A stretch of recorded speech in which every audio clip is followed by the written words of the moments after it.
Hello, welcome back. We are in Unit 2, Session 2 this week. We're going to continue looking at character response. The best way to get to that folder is either going to be here in the updates or fall semester over here in materials. Unit 2, exploring character response. Session 2 is right here. One really important thing to note about this week is you got an email last week from Mr. Homan about October count.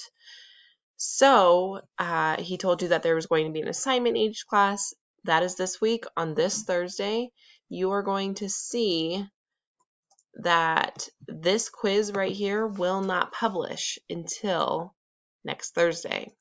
So when you log in and get into this folder, you're not going to see this quiz. What you need to make sure you do is on Thursday, October 1st, it will publish.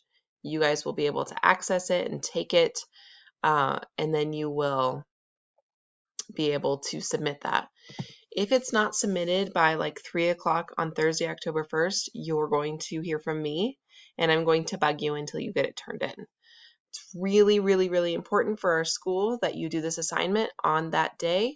It's 2.2.4, thank you, ma'am, plot diagram. Thank you, ma'am is the text that we're going to be reading this week. It's a real short story. Some of you guys may have read it before, although I think it's mostly only read in middle school. So you probably haven't. We are going to, through a discussion, come back to the sniper from last week. I told you guys that you would read it last week, and then you would be coming back to it this week.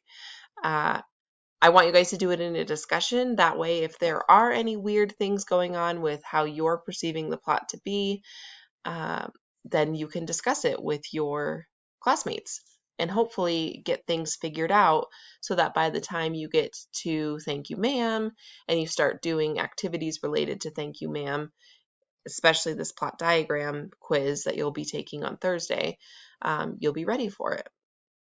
Great. Well, I hope you guys have a great week. Let me know if there is anything I can do or any questions that you have.